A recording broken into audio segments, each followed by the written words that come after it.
Aerospace is about reaching further. Further in technology, into space, and into the future. You want to reach further too. You enjoy puzzling, prototyping, and pioneering. You're drawn to complex questions behind how to make aviation and space travel ready for tomorrow.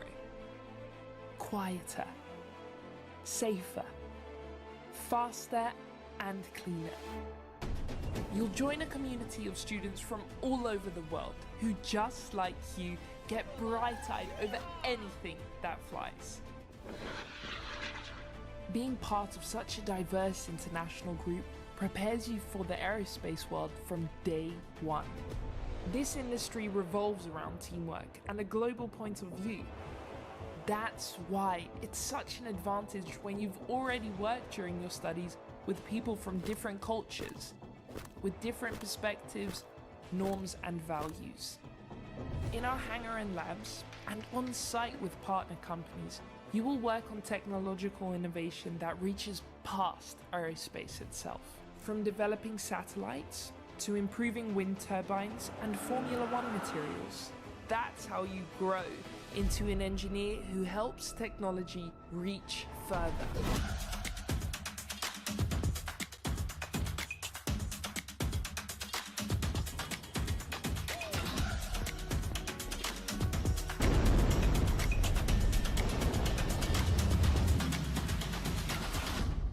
Applied Aerospace Live.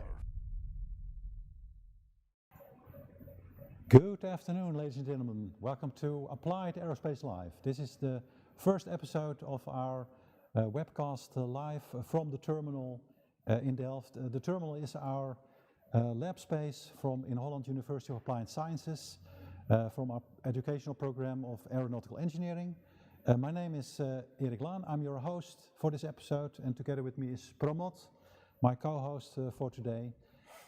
We are doing these shows to show you around our own terminal, what we do here in the field of applied aerospace. But especially for now, for these moments in time, we are also looking at the Artemis 2 launch, because in a few hours the SLS rocket will launch from Kennedy Space Center and bring 4 astronauts to the moon. And in the coming days, we will be following this mission on a daily basis. But more on Artemis later. First, Promod, welcome on the show. Thank you. You are with the Aquilo Rocket Team, the famous Aquilo Rocket Team. Yes. Please tell us a bit more about that. So we are the rocket team of Inholland University here. Every student is following also the aerospace engineering curriculum, and we have been around for around 13 years building rockets. And this is right now, as you can see, Aquilo 9. And so the black tube next to us. In the end, how tall is this rocket when it will get launched? So it's going to be around 3.5 meters in height, and it should reach around 3 kilometers. So it's a long way to moon, but it's something that we are building on. And this is, as I said, the biggest project that Aquilo has ever done. And also one of the most powerful motors that we have developed, because everything that you see here and all the motors and all the propellant was manufactured by us and designed by us. So it's really nice. It's a nice way to get an opportunity to invest in the space industry. Yeah, exactly. So you're building already a career to, in the end, build rockets like SLS. So we have a Lego model here of the SLS rocket that is now on the launch pad at Kennedy Space Center. They're starting to fuel up the rocket to go to the moon. So Promod, you've looked into the mission. What are you looking forward to in the next days, if it launches tonight? The biggest question is if it launches. So there are so many uncertainties that can happen when it's a rocket launch, because there are so many things, small things that can go wrong. We also saw it a few days ago in the European launch that did not go well. With ISAR Aerospace. With ISAR Aerospace, and so we yet don't know. Everything can go according to plan. That is also a possibility, but I hope everything goes into plan and the rocket is in orbit. Yesterday they had like 80% probability that it will launch tonight, and 20% still because of the weather and because of high winds and all kinds of things. But of course the fueling has started already for the rocket, and yeah, things can go wrong there, as we know. So we cross our fingers and hope for the best for the launch. But when it will be launched, and what do you look forward most in the mission? So of course, one of the first things is that the rocket has to go into orbit and do its things, but also we have to validate the systems there so that the astronauts can stay there for a longer time. And of course, we do the ground testing here at Airbus and the big companies. But of course, we can't predict exactly what is going to happen in the orbit there. Yeah. The accuracy is a bit less, and therefore I hope it has a successful flight. It can orbit around the Earth, and then when it's ready, when the astronauts are ready to head into Moon, it follows the path and it goes around the Moon, sends us some nice pictures. Exactly, yeah. That's what I'm looking mostly forward to, is like pictures from the astronauts inside of the Orion crew module. And then maybe through the window you see the Earth and the Moon at the same time, and the astronauts, really showing that humans have gone to this distant point in space. Because actually, it's been since 1972 that they went to the Moon, and this is the first time actually humans are getting back to the Moon. Yeah, in total there's 4 astronauts on board, 1 Canadian and 3 American astronauts. A woman is one of those 3, which is interesting. The first woman to go to the Moon, actually, but not on the Moon. That's also something that people forget to mention, that this flight will be flying to the Moon and get, like, because of the gravity of the Moon, it will get a gravity slingshot back to the Earth, so they don't actually land on the Moon. This is really a test flight to really test the Orion spacecraft and to test the flight worthiness of that, and to keep the astronauts alive, that they show that. It's still a risky thing. This mission. It's not like stepping into an aircraft and go on holiday. Exactly. No, the probabilities are still not very low that you say, oh, this is purely safe. So I'm a bit sweaty, to be honest, for this mission. Yeah. Same here. But so, what do you feel about this mission? How? So I feel lots of things, but mostly that we return to the Moon, and I've never experienced it in my life. I'm born in 1973, and actually was and not born yet when Apollo 17 got back from the Moon. So it's really nice to have this experience. I've seen the Apollo missions, so I'm really excited to see humans go back into space on this Artemis mission. But it's also in a geopolitical context where I see it. The race to the Moon, the Chinese are going back to the Moon. I don't think it should be a race because they've already won the race, the Americans, to go to the Moon. But still, they put it as a race, and in the years to come, we'll see also people land on the Moon and creating a base on the Moon, which I'm looking forward to. So this is really, a mission to show that this is going to happen in my lifetime, which I feel excited about. Exactly. And so the flight profile, I would be interested in the flight profile for this mission. Maybe Arnold can put on the flight profile for the Artemis 2 mission, because it will get launched at some point. Hopefully tonight at 24 minutes after 12. So just the 2nd of April, flying into orbit, and it will actually take the upper stage of the rocket to bring it into an elliptical orbit. And they will test out all the systems that are there to test out. And if something goes wrong, they can immediately go back to the Earth. But at some point they say, well, let's really go to the Moon, and they will fire the upper stage, and then there's no way back. They have to fly to the Moon and back. There is no other way to rescue them, basically. Yeah, that's true. Yeah, would that make you scared if you would be an astronaut? I think I would prefer to be on the ground, help design and build the stuff, and not be an astronaut. No. At least for now. I do not know what happens after this study, so at least for now I feel like engineering is better for me. engineering is better for you. Yeah, so this is an exciting mission that we are looking for, and in the coming 10 days at least, we will have these Applied Aerospace Live episodes where we speak with guests about things that are going on. Hopefully get some beautiful pictures down and see the human perspective also of the mission. Yeah, so Promod, you are now in the second year of your study? That's right. So you have still 2 years to go? Yeah.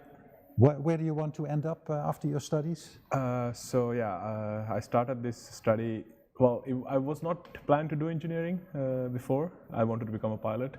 So everything was set, but then I really thought about it, and then I was like, I think I should go into engineering, so I learn a bit more about this field. And right now I'm very much in love with it, especially rocketry and everything in engineering, basically space. After 2 years, I plan to go back to flight school, become a pilot, and but I do not know where I will end up after the 2 years. So if I get a job, then I might also stay some time. But piloting is not something that I want to do as a career, but it's more like a passion that I had when I was small. So I'm gonna achieve that, and then do something in engineering or space related after that. But you know that many astronauts, they are also pilots. Yeah. So, but you want to still stay firmly on the ground. You don't want to go into a rocket and fly to space. Yes, that's right. Yeah, so maybe we can put on the screen the timeline of the current mission. There is a website, x37b.nl/Artemis, and that's a website built by Dutch Space. That's a person on Blue Sky that's doing lots of posting about space, very interesting posts.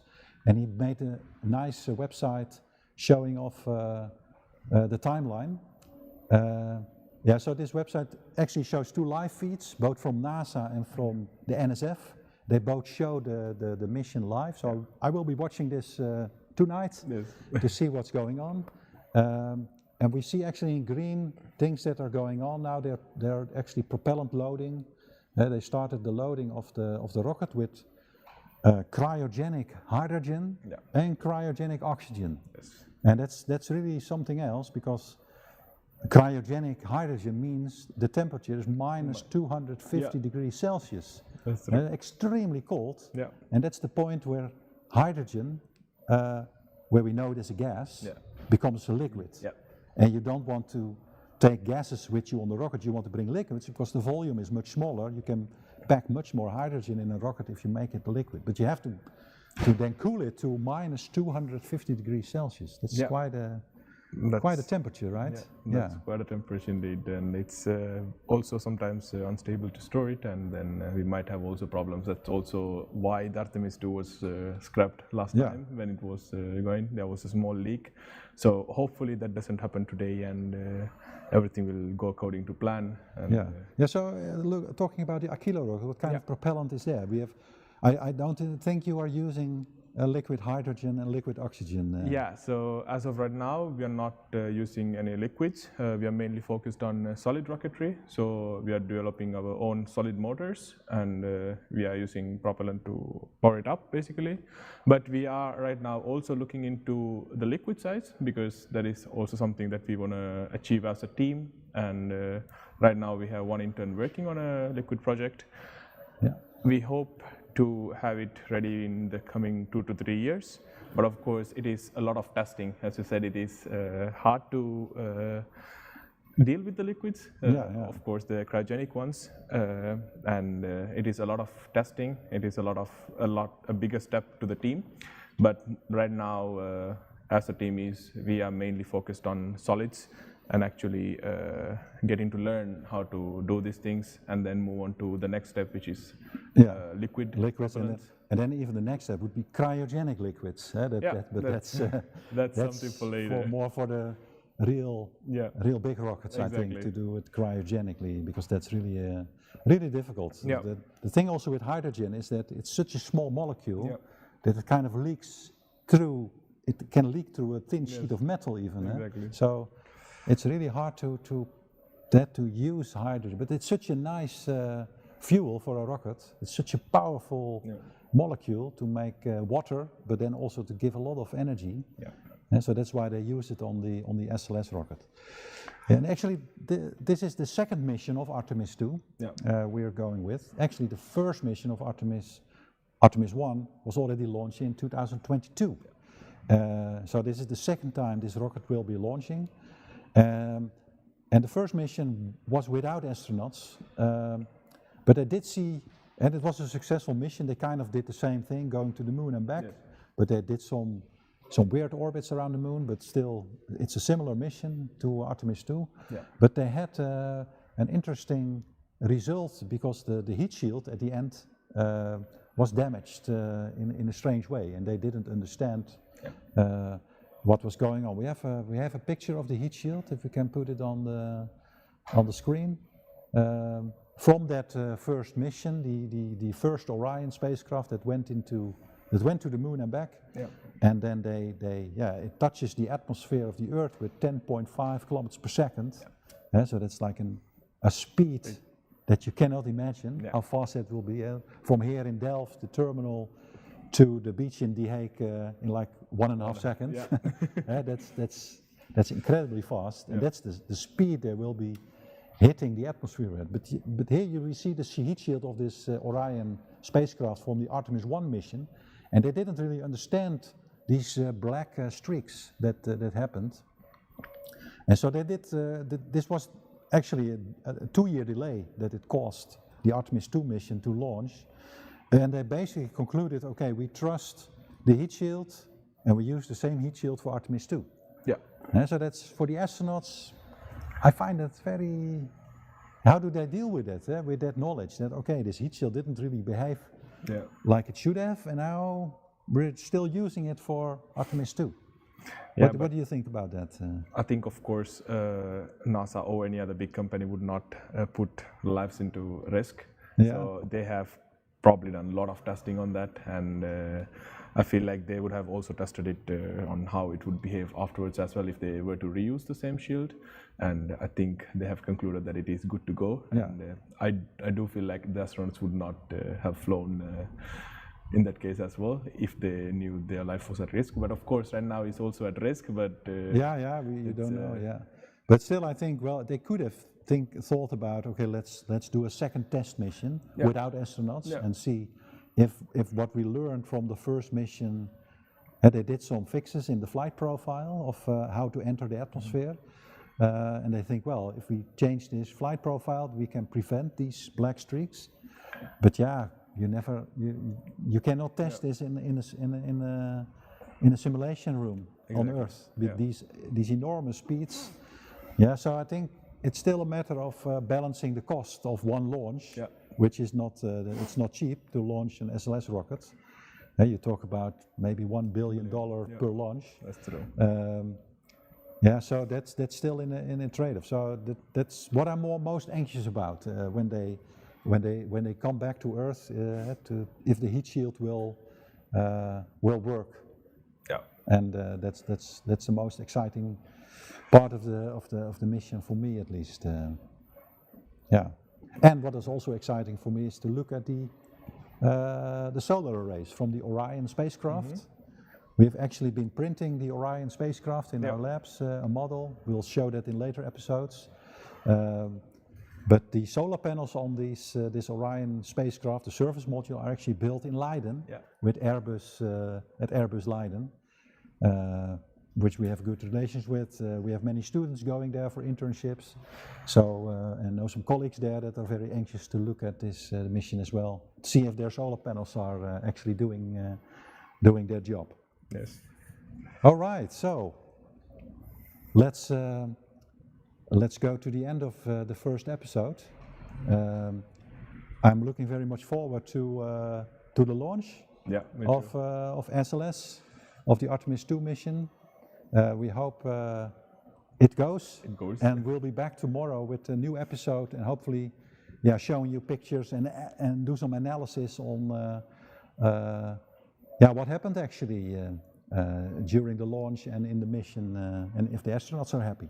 Yeah, that sounds good. Yeah, so I would say that's a wrap for the moment. Thanks for watching, and may the force be with you.